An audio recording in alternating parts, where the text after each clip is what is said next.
What does gutsy mean to you, my friend? Gutsy for me is being true to yourself and allowing it to move you in the world. Welcome to the Gutsy Podcast, the show where you learn how to own what you actually want and shift the mind junk that's been holding you back. I'm Laura Ora, keynote speaker, coach, and your guide to help you get clarity, build confidence, and make the gutsy moves that change your life. Each week, I'm going to help you simplify things by teaching you how to get out of your head while stepping into action. This way you can achieve all those life shifts that you've been overthinking. Your desire, that drives you. But gutsy, that's what gets it done.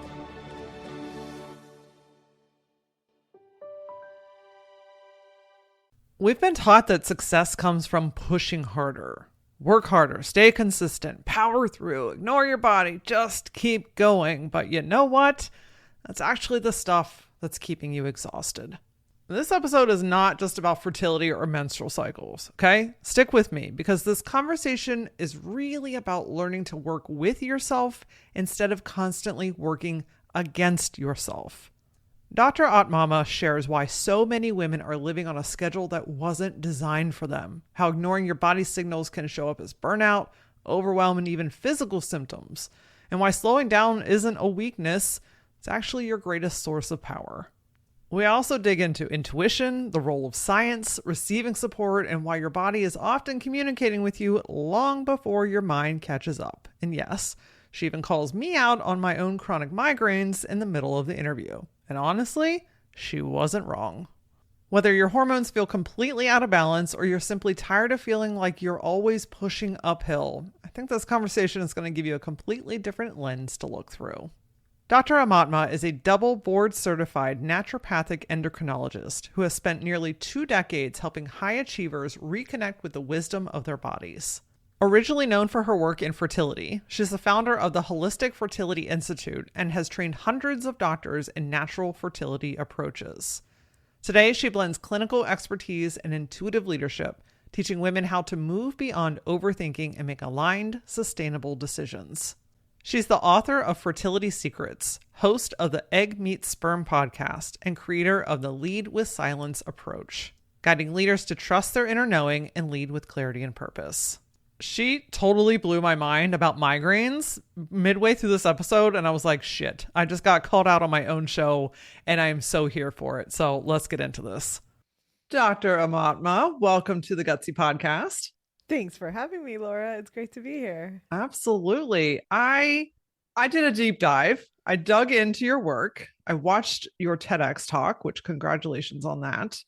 And I just love how you're straddling two worlds right now. You're taking your work in fertility and now you're expanding that into leadership. Talk to me a little bit about the work that you've been doing and what's called you forward into like this kind of whole new realm. Yeah. Yeah, it could feel like a different realm, but I don't feel like I'm doing that much different, which is interesting. Fertility is obviously a very physical, very like tangible experience of our body, our hormones, our leadership, and it like pulls it into the world, right? We're manifesting this human into form. But it is also not uncommon, or it has been with me for a very long time, that we are also creating other types of babies, the babies of business and podcast and books, and like we are creators in essence. And the same principles that have kind of guided my work and the way that I've been showing up in my practice is what I also believe that is my purpose to share in this world. I love this. I love they're the same world, just a different conversation and a different type of birthing process, so to Yeah. speak. Yeah. What are some of the parallels that you're seeing between like fertility and, traditional birthing and, the birthing of ideas and taking steps forward and making gutsy moves? I think that, or at least my philosophy at this moment in time is that the birthing process of anything has to move within the context of our hormones. So when we are working against our hormones, we are often finding ourselves burnt out, stressed out, overwhelmed, fatigued, right? All of the things that I think a lot of women are experiencing on a day to day basis. And they come to me and are like, I want to have a baby. And I'm like, yeah, but you're burnt out from 10 years of doing whatever you've been doing. Having a baby is only going to make that worse. So we have to figure out how to fill your cup before you birth this human. Similarly, I think that we are in this paradigm of trying to push things forward. And it has this like masculine energy to it that I think really works against the female body. So, as a human in female form and cycling the way a female does, is when we are attuned to that, we actually have more power, more resource, and are going to be less fatigued, to say, say it lightly. We're going to be able to bring more of our purpose into the world if we are not working against our natural inclinations. Okay. So walk me through what it looks like to not work with our hormones versus what it looks like to work with them in our Yeah. cycles. Yeah. Well, we all know what it feels like to not work with our hormones because I don't know about you, but I feel like myself and everyone that I've ever talked to is has been entrenched in a culture of push, the hustle, the push through it, fake it till you make it, the kind of the extensive depth in which we are trained to just keep going, right? You're exhausted, don't worry about it. Get up and keep going, keep going, keep going, keep going. Take this, take that, take that. And even our like the biohacking culture is a lot about this idea of like, let's just push, push, push, push, push. And yeah, we're pushing better. Great, you're using red light therapy, and now your cells have more energy, so you can push harder. But no one is talking about what does it feel like to slow down. Mm. And when because men are on a 24-hour clock, it is their bodies work very differently. And the 24-hour rhythm is as long as they're following it, which a lot of men don't even follow the 24-hour rhythm, and they will also burn out. But if they are following that rhythm, then their body rejuvenates, and then the next morning they're ready to go again at the same pace, at the same depth, at the same intensity that they went the day before. And they could keep doing that for the rest of their life and not burn out. Again, if they're following their 24-hour clock, which like I've seen way too many men that are like, oh, I sleep 3 hours a day. I'm like, great. And that's not working for your fertility. Like, you can't create anything from that place. So that's the masculine. When we work in that rhythm, when we start doing the 24-hour, get up, go to work, do the whole thing, get home, clean, cook, take care of kids, do it all over again the next day, we're going to very quickly get to the point of, yeah, this is not working. Is this what life is supposed to feel like? I have been there, so I know what it felt like. And this was 15 years ago now. And when I got to that point, I was like totally crashed out. My body was giving me all the signs of 80-hour work weeks are not okay. Yet I was like, well, I got to keep up the mortgage and oh my God, what's going to happen? And I got to like carry all the weight of the world.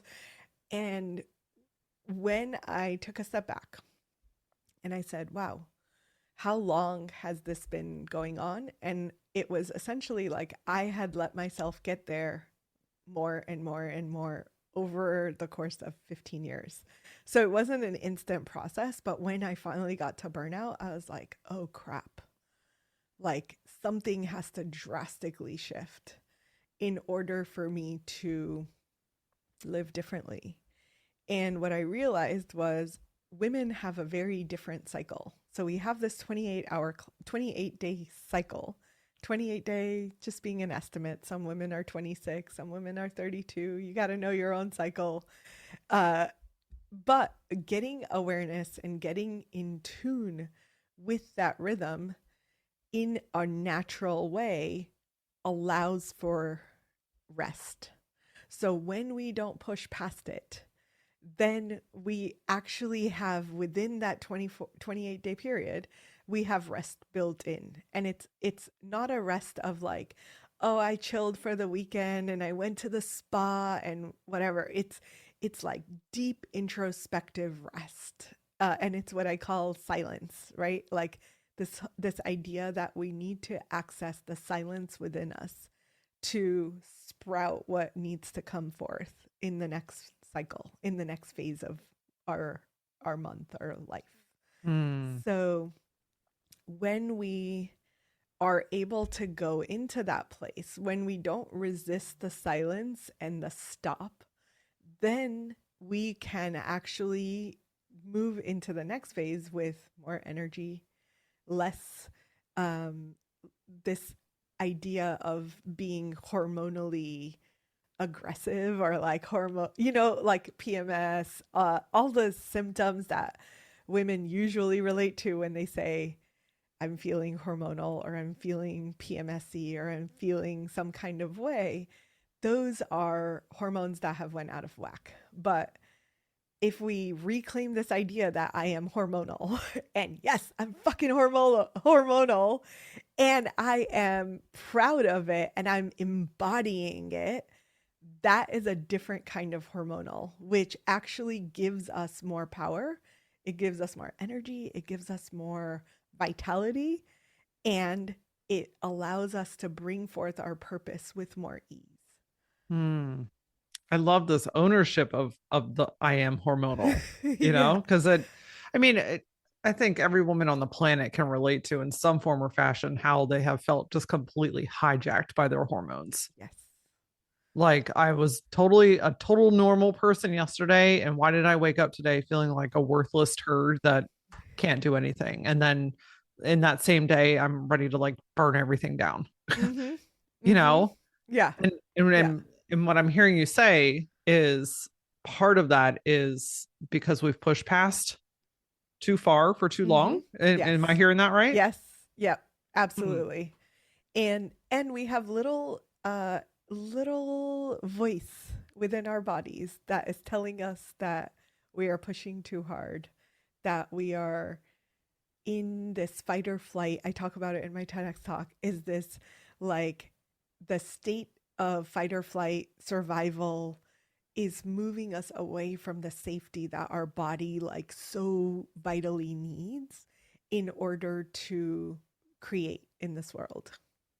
And of course, my TED Talk talks about fertility, but if you take every single fertility word and change it to creation, it literally applies to everything. Hmm. So I can create better from a place of safety.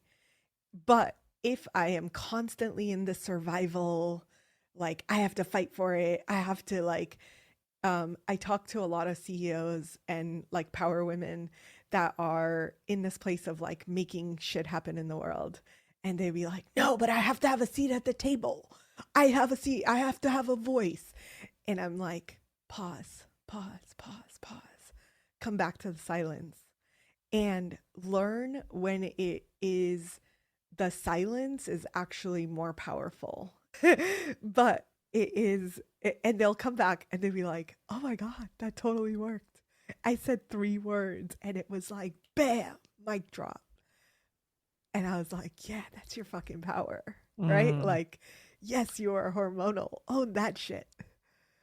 Um, so yeah, I am, yeah. You can tell I'm like so, I get like so on fire about it because it's incredible the power that we have within us.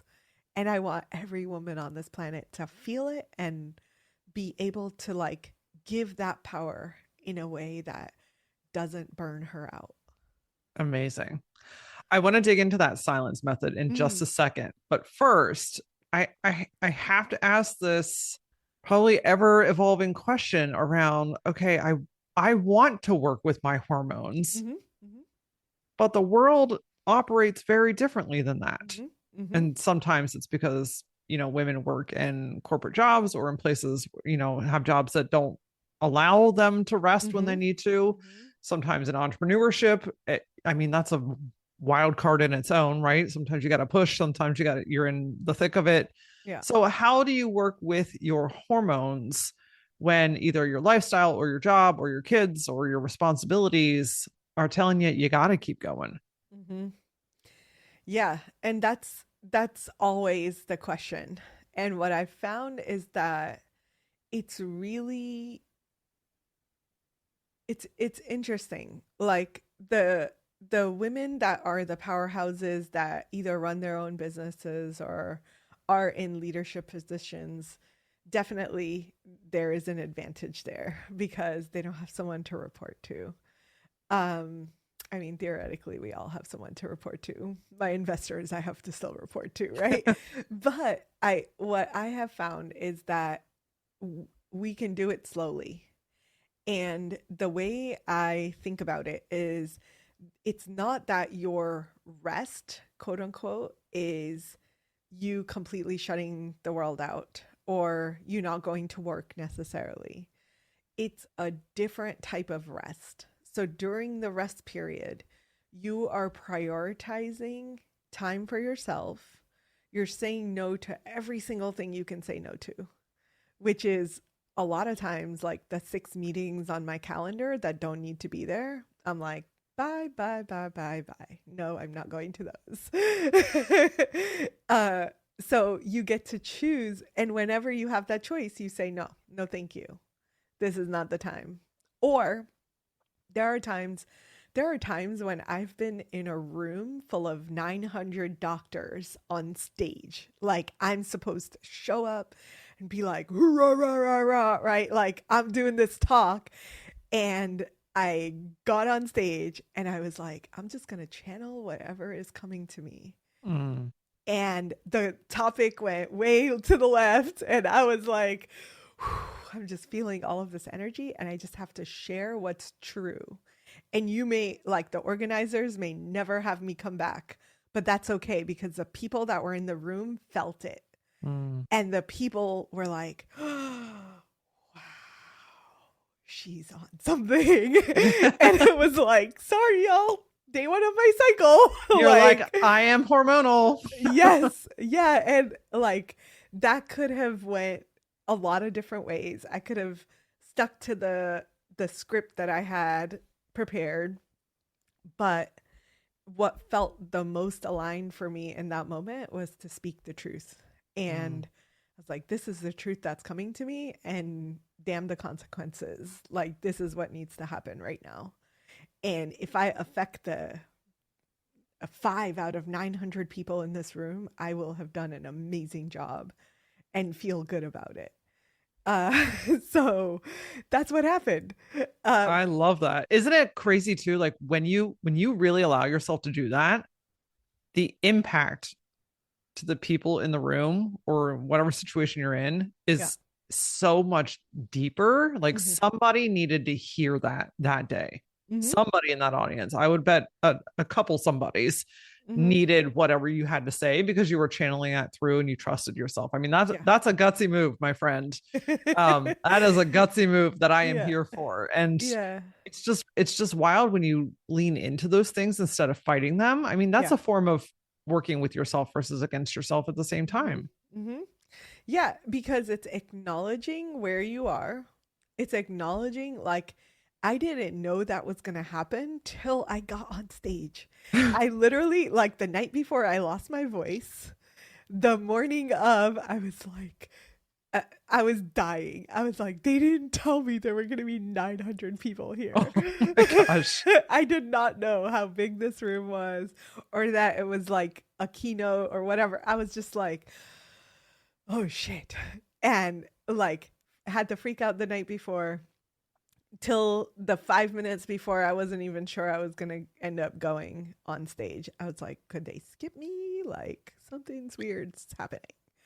And then I got on stage and like all of it just poured out. And I was like, what the freak is happening? So I'm like out of my body watching it happen as it's happening in real life. And I was just like, okay, this is what's flowing through, and I'm going to be true to that.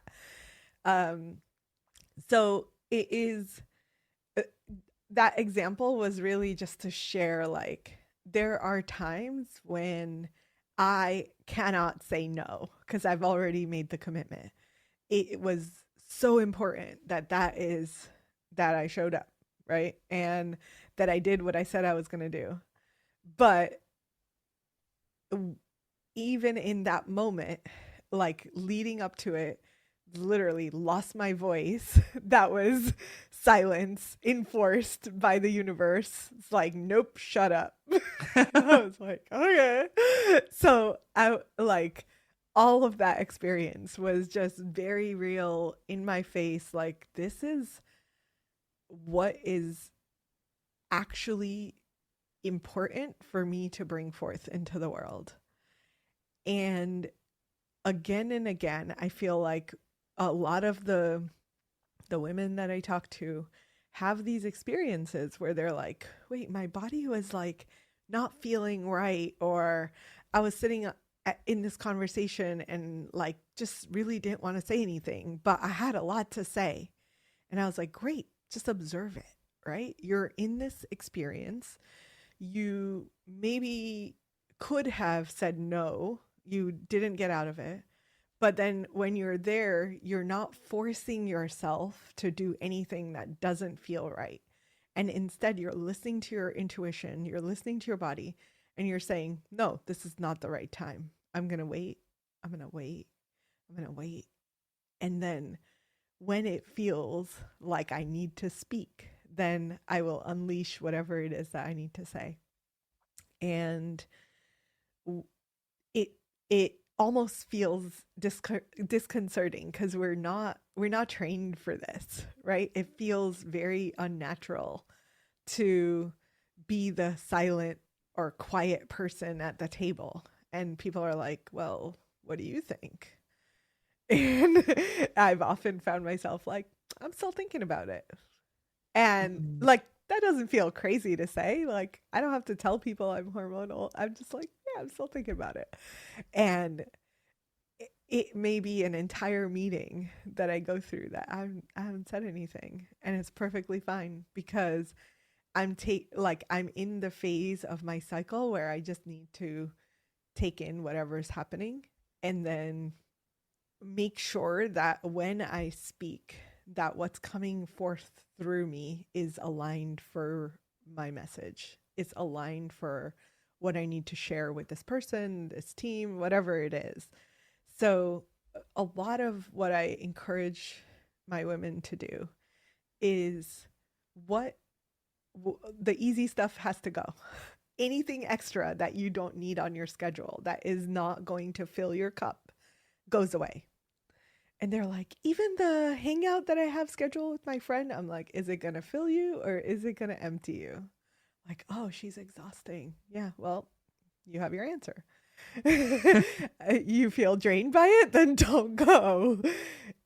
So in that phase of your cycle, you're making choices that are super in integrity with who you are, and you're not taking the bullshit, right? Like, I feel like there are times in my cycle where I'm okay with the bullshit. I'm okay with like, yeah, I'm just gonna go and do that because I said I would. And other times I'm like, no, that's like not the right thing to do right now. And being able to live your life around the hormones that you're taking ownership of, you can plan that in advance. So a lot of people are like, well, you're telling me you just cancel on your appointments the week of? And I'm like, no, I know when I'm going to be menstruating. Like, I have no problem being like, 3 weeks from now, I will not be at that appointment. And they're like, oh, Okay. And for the women that are listening to this are like, oh, I have irregular cycles. Hmm. They're irregular for a reason. They're irregular when our hormones are not in alignment, right? So we're working on getting the hormones aligned. And once they're aligned, then you're in alignment with them.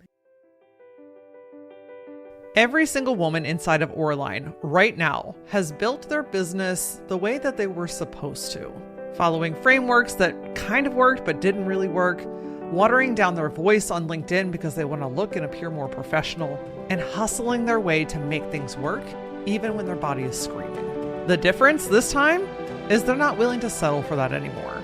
They know that they are made for more. Their vision is big and it's clear. They just feel a little fuzzy on how to get there, how to undo all those habits, and how to simplify it so they know where to focus their time and their energy. That, my friend, is what we're doing inside of Oraline. Enough is enough with the old white guy way of doing shit. I'm ready to build this chapter of my business my way. If you're ready to make some gutsy moves so that you can finally have the business that you've been seeing and feeling all along, go to lauraora.com/mastermind to get started today.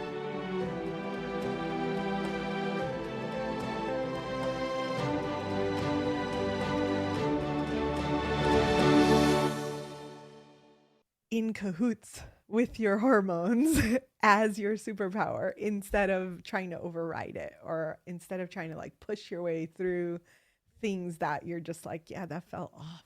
Like, I wish I didn't say yes to that. Don't do it. Don't do it to yourself. And then everything that you don't have an option for, which a lot of times I'm like, yeah, that deadline is going to still be there. So got to get it done.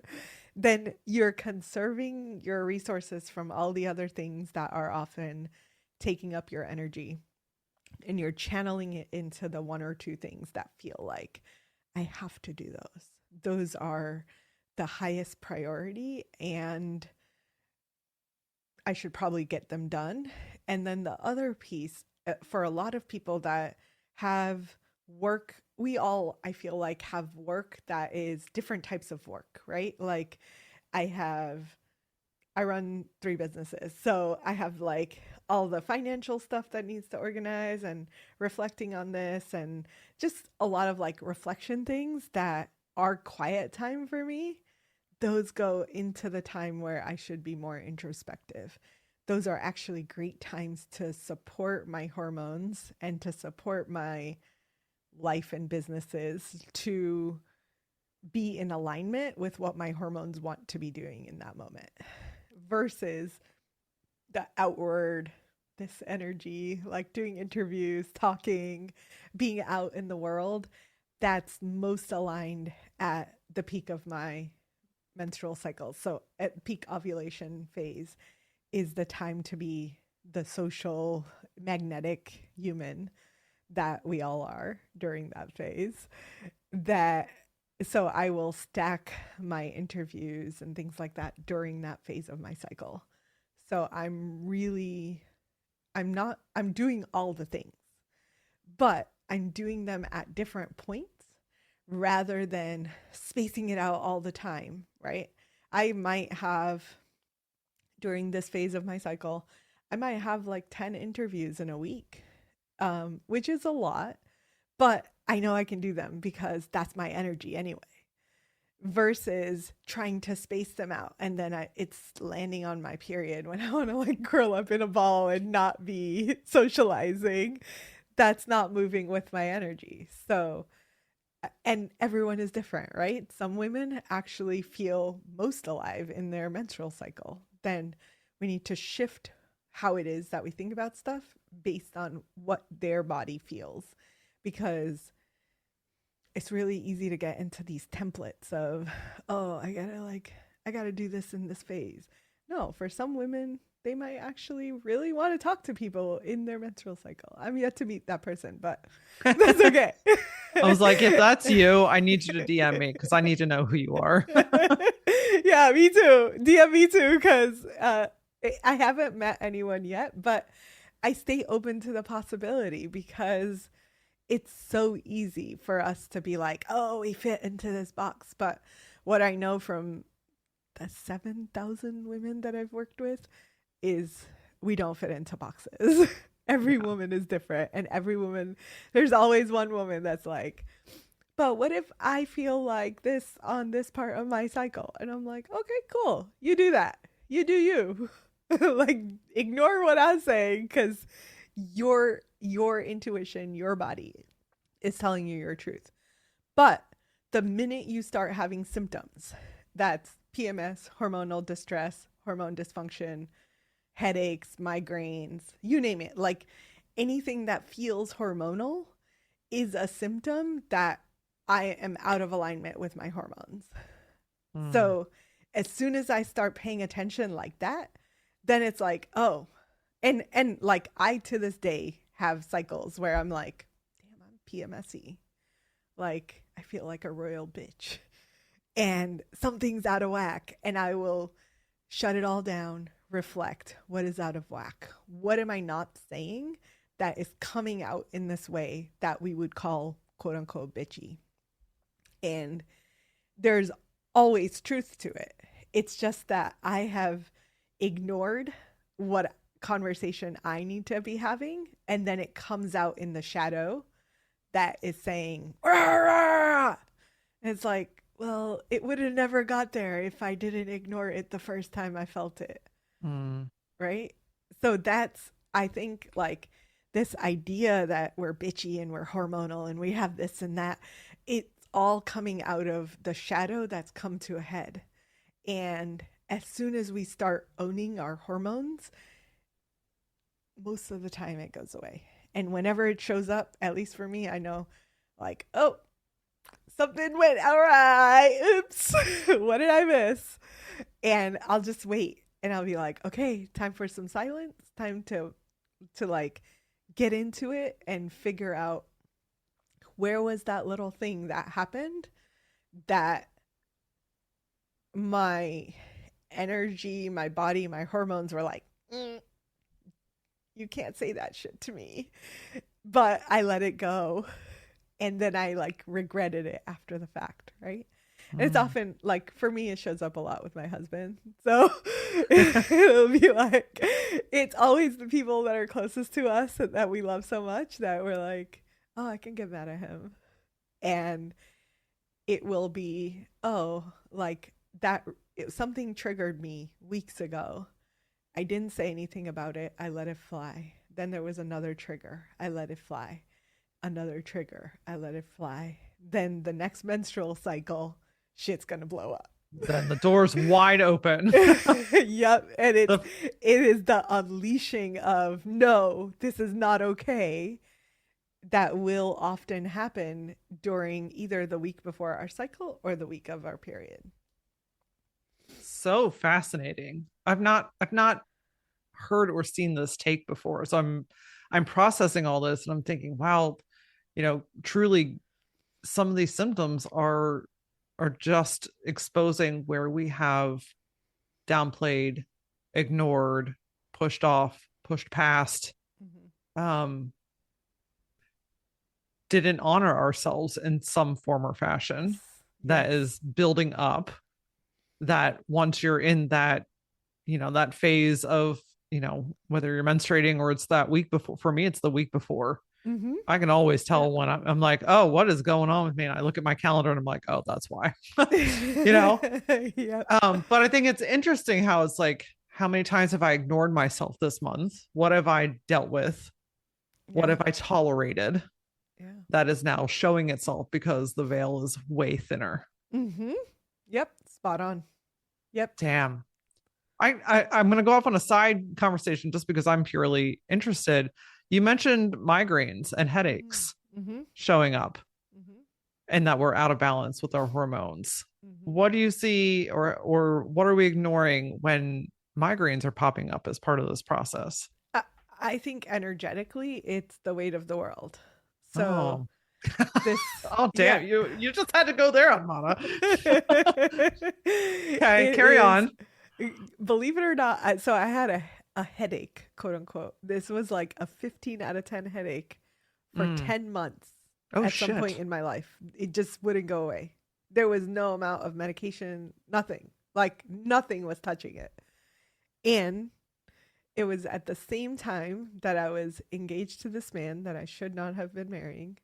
My body was literally like I had every hormonal symptom. The migraines were just the last piece. And it was like my body had literally tried to tell me again and again. We were together for 7 years.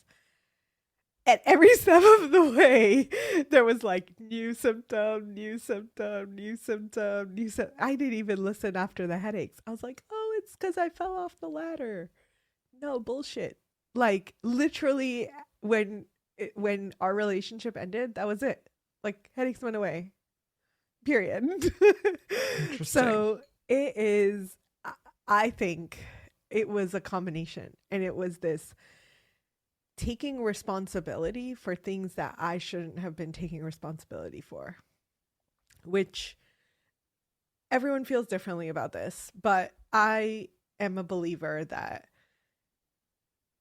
even in like a two-partner relationship where one is masculine, one is feminine, I believe that my role should be a feminine one, even though I run businesses, I'm an entrepreneur, I am in a masculine, I'm a CEO of 2 companies, right? Like I am in a masculine way, what could be imagined as masculine roles.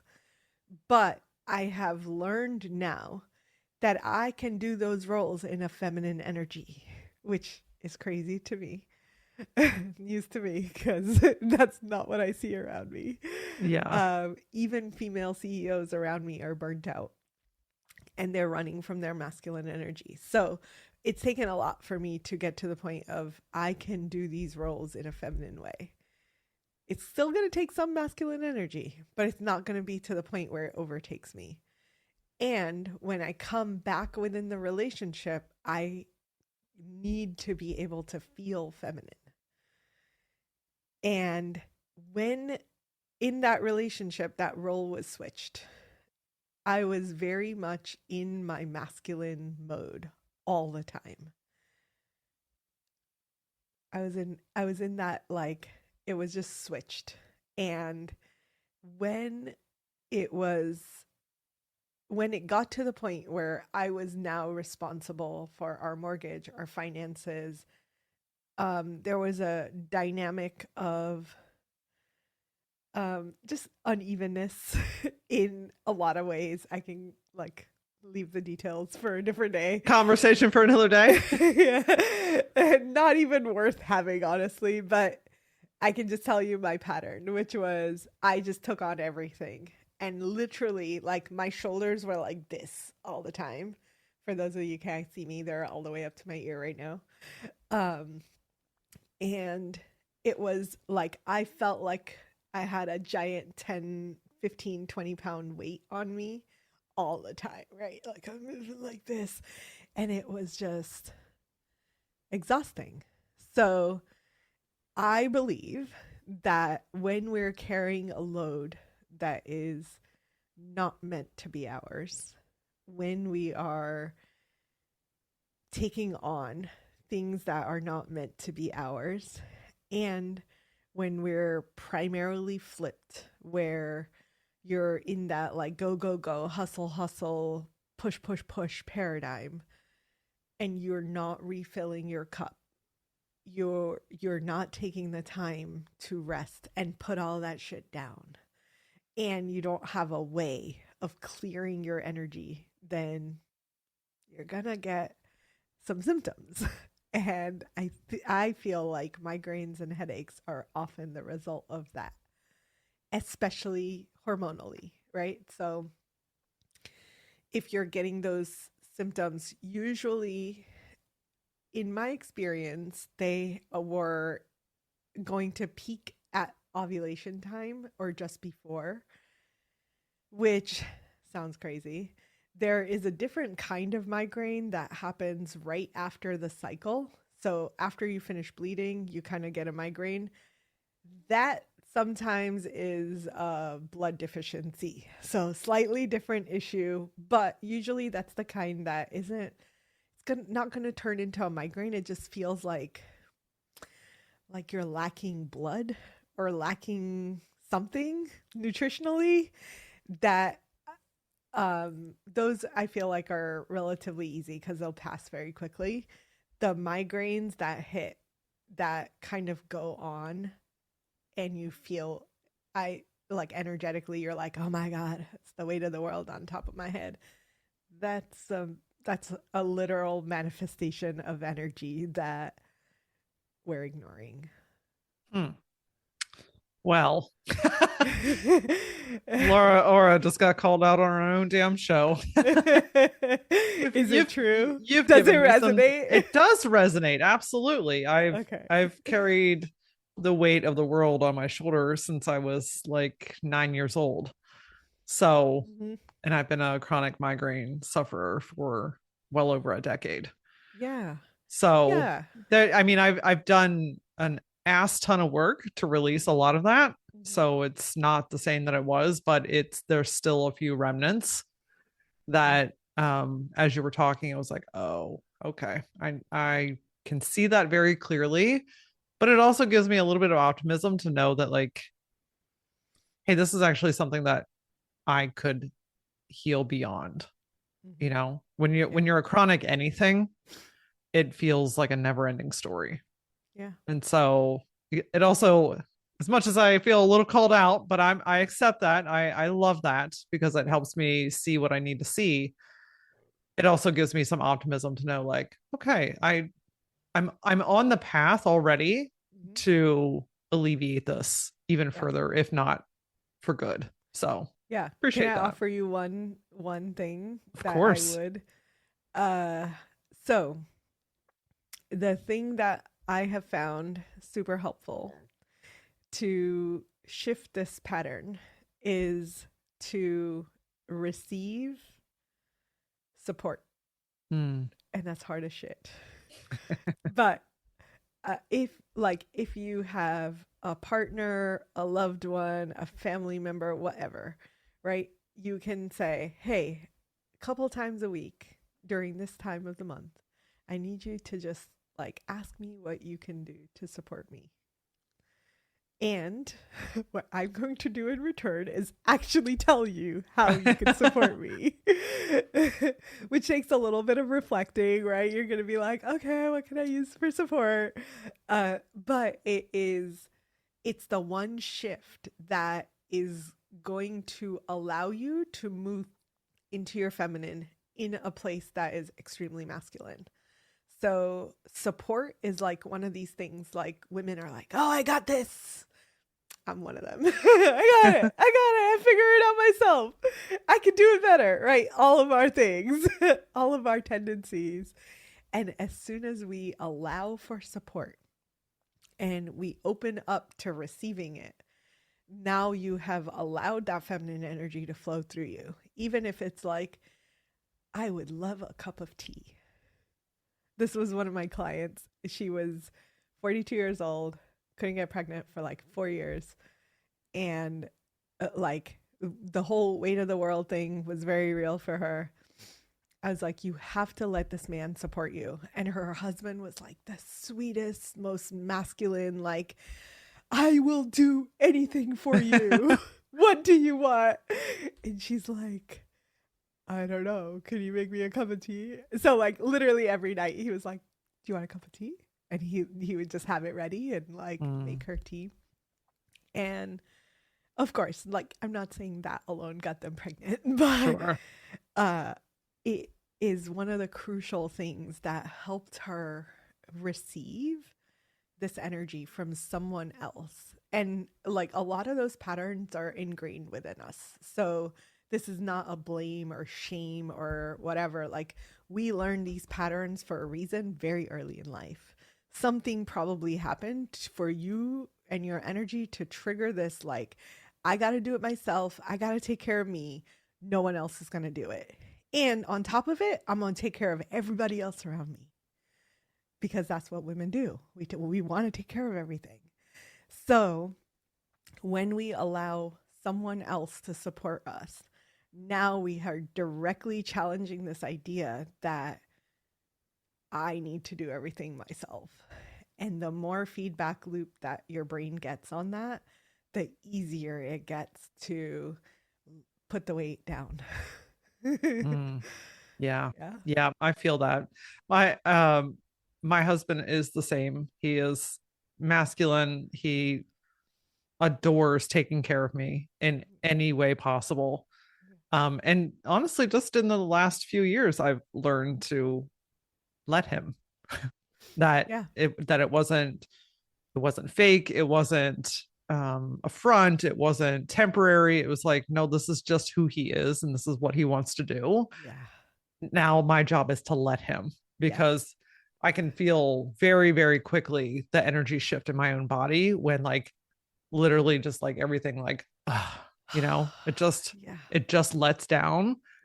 I fall asleep on him every single night, literally. Like, he Mm-hmm. rubs my legs on the couch every single night. I fall asleep, and that's a more recent thing, Mm-hmm. but I feel safe. Yeah. I feel taken care of. I Yep. feel supported. So Yep. my nervous system knows when he's around, I can just let it down, because I don't have to carry it all when he's next to me. Yes, The exactly. one other piece I want to add in there, though, is um in the business, receiving help in there too. Yeah. So, like, Yep. your episode will be one of the first of many that my new podcast gal is going to help me with in the back Sweet. end. Yeah. So she's taking care of the show notes and creating the audiograms for social media and making sure that all of you hear it and see it and have access to this amazing episode. I've been doing that on my own for quite a while now. Mm-hmm. I Yeah. gotta get out of there. So, it Yes. receiving help comes in many forms and fashions. Yeah. Absolutely. It's allowing other people in. Often when we are traumatized or we're holding on to this 6-year-old version of I got to do it myself because someone let me down, right? It wasn't an adult made decision, and it takes some energy to retrain it. Yeah, But yeah, it's but great. it's possible. It is. It's definitely possible. All right. Last but not least here, can you give us the kind of high level run through of the silence methodology Yeah. that you have mentioned quite a few times? Because I think it's really great to have something practical to do in those moments when you're learning how to let go, Hmm. to be able to be still and quiet in a moment, and then be able to make that conscious decision to move forward. What's that look like? Yeah. So step one is to stop the mental chatter, right? And that's harder, easier said than done. But having a little bit of time, even if it's 5 minutes a day, where you're just slowing down, your brain isn't on all the things you need to do, your massive to-do list, and you're taking the 5 minutes to just feel your body. And there's actually a lot of science behind something called body scanning, Mm, which is basically you're going from head to toe, you're moving your attention through all the different parts of your body, little bits at a time. And you can do a couple rounds of that in a day. 5 minutes is shown to reduce stress levels by 40%. So that's a really quick tool that you can use to stop the brain from the constant, like, oh, I have to be doing, and if I'm not getting enough done, then I'm failing at life, right? Like this, all these ideas that we have as women. The second one is to inquire within before seeking outside. So when we are, it's really easy to be like, oh, but what do you think? But what do you think? But what do you think? Instead of what do I like? What does my body say about this thing? And you're going to get lots of things from your body. And that leads right into the third piece, which is listen to your body signals.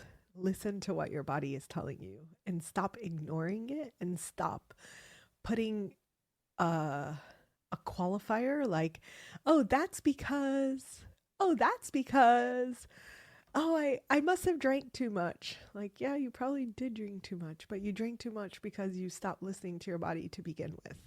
Hmm. Um, so yeah. And then engaging with our authentic self, that one is, I think it's easy, but it is for some people, they struggle with that as like we have lost ourselves or what is true and in integrity with ourselves a long time ago, and reclaiming those pieces of ourselves and just saying like, yeah, no, that's not true for me, or this is not my reality, is really, really important. Nurture the inner voice. This piece is like strengthening. It's like a muscle that we're strengthening. And a lot of women will be like, what? What are you talking about? Intuition? What does that even mean? And I'm like, it's your voice. Don't you hear it? They're like, she crazy. She crazy. And I'm like, no, I promise you, you'll hear it. And for me, it feels like an inner voice. For other people, they've described it as like sensations, or they feel something in the pit of their stomach, or it comes differently for everyone. So I call it an inner voice. It may not sound like a voice, it may feel like something, but just nurturing that and strengthening that muscle.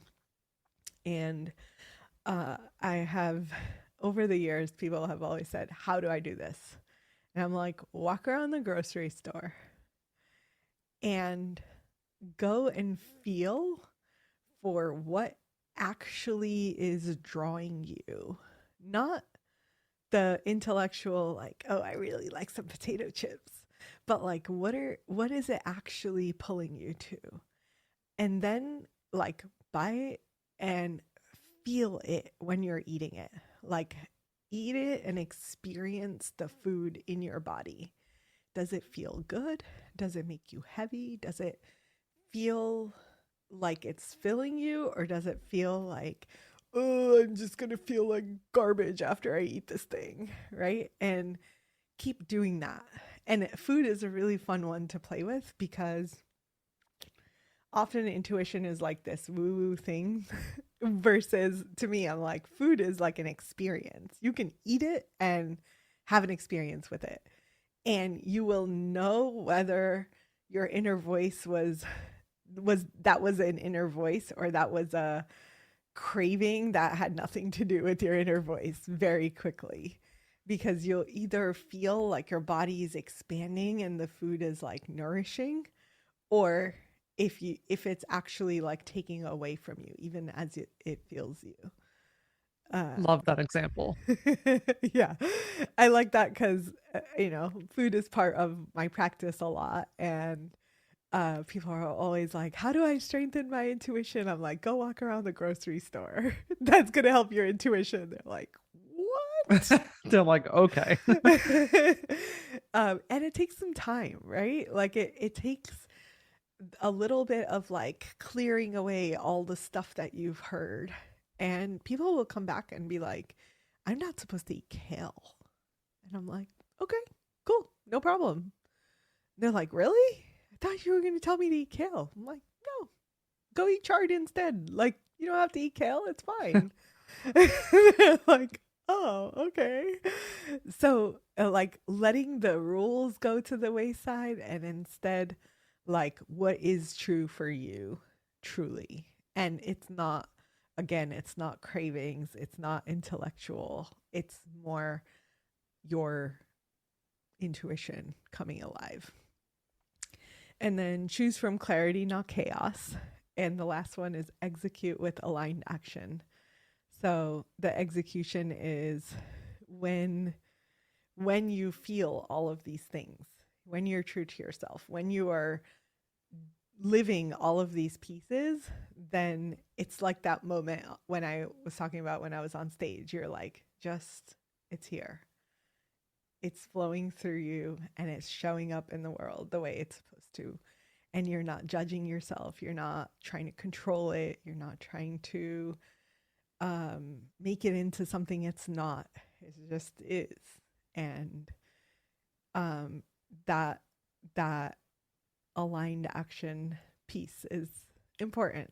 You can't just sit on the couch and have it manifest into something. No, otherwise it's going to stay a thought and it will not become your reality. Right. It's that letting go and just leaning in and trusting that it's the right time, it's the right season, it's the right place. And in your case, it was the right message to deliver on that stage. Apparently. I'm waiting for them to invite me back. That will be the ultimate, like, okay, it full was circle actually moment. the right. Amazing. Dr. Aumatma, you've given us so many incredible things to think about today. I think that we've got some new things to noodle on, and I appreciate that because it's a new take, and it's such a great way to work with yourself instead of against yourself. I want to make sure everyone knows where we can find you. What's the best place to connect with you? Instagram is the best place, and I'm at Holistic Fertility Doctor. Amazing. We will link that in the show notes. And what does gutsy mean to you, my friend? Gutsy for me is being true to yourself and allowing it to move you in the world. I freaking love this episode. I mean, listen, I can speak from personal experience and I can speak from the lens of witnessing women, business women, career women, women on a mission, that when they stop ignoring themselves and they start honoring their body, they start honoring their voice, they start doing things more their way, every fucking thing gets easier.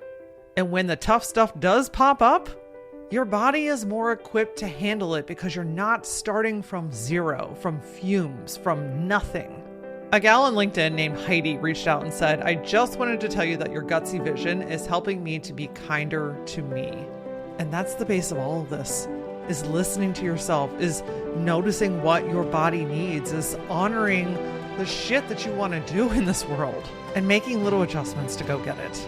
Remember what Aumatma said, my greatest breakthrough came not from speaking louder or pushing harder, but from learning to listen deeper to my body, my intuition, and the subtle signs that I had been trained to dismiss as unscientific. When you start listening, you can start honoring. When you start honoring, shit gets a lot easier. Come find me on social. Let's be friends if we're not already. My handle is @thatlauraora. And as always, until I see you next time, stay gutsy.